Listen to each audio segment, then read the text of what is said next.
măsurile muzicale sunt alcătuite din timpi accentuați și neaccentuați, ca și în cazul cuvintelor, alcătuite din silabe accentuate și silabe neaccentuate. Și știm foarte bine ce se întâmplă în cazul cuvintelor dacă încercăm să le schimbăm accentul. De exemplu, cuvântul portocală, care are accentul pe silaba a treia. Dacă ar fi să-i schimbăm accentul pe a doua silabă, ar deveni portocală. Destul de nefiresc. Însă, din punct de vedere muzical, dacă încercăm să schimbăm accentele, se întâmplă ceva magic.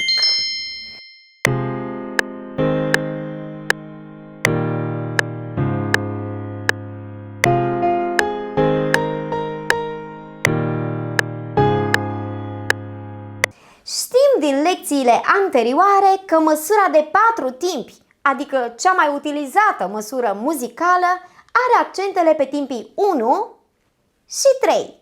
Evident, 2 și 4 sunt timpi neaccentuați. Haideți să încercăm să schimbăm poziția accentelor în această măsură. De exemplu, în locul accentului pe timpul 3, să accentuăm timpul 2. Din punct de vedere muzical, acest lucru este posibil prin unirea sunetului de pe timpul 3, care în acest moment este accentuat, cu timpul precedent, neaccentuat. Cum îi unim? Prin legatoul de prelungire. Astfel, accentul se va deplasa de la dreapta spre stânga, timpul 2 preluând accentul timpului 3. Ce se întâmplă cu timpul 3 însă? Ei bine, timpul 3 a devenit timp neaccentuat, iar ca sunet reprezintă doar prelungirea timpului 2. Sunetul obținut cu ajutorul legatoului de prelungire fiind de 2 timpi. Practic, în acest moment, măsura este formată din timpii 1 și 2 accentuați, 3 și 4 neaccentuați. Să ascultăm!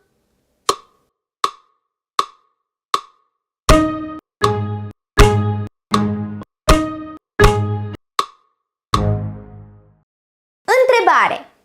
Dacă am unit timpii 2 și 3, am obținut un singur sunet sau două sunete? Corect! Un singur sunet! În acest caz, un sunet de 2 timpi. Astfel se formează sincopa.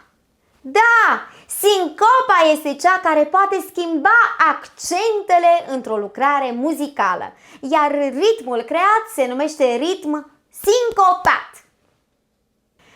Am putea utiliza chiar cuvântul sincopa pentru a interpreta corect formula obținută. Bineînțeles că nu doar în măsura de 4 pătrimi putem crea sincope, ci și în cele de 3 pătrimi, 2 pătrimi, 6 optimi și așa mai departe.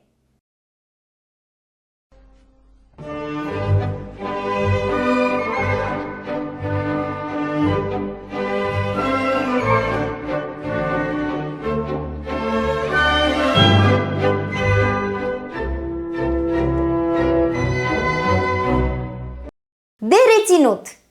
Pentru a putea obține efectul sincopei, notele unite trebuie să fie de aceeași înălțime. Aceasta este sincopa pe timp. Există însă și sincopă pe jumătate de timp. Dacă măsura de 4 timpi ar fi împărțită în jumătăți de timp, am obține 8 jumătăți de timp. Prin legatoul de prelungire putem schimba accentele măsurii în variate feluri, ca de exemplu: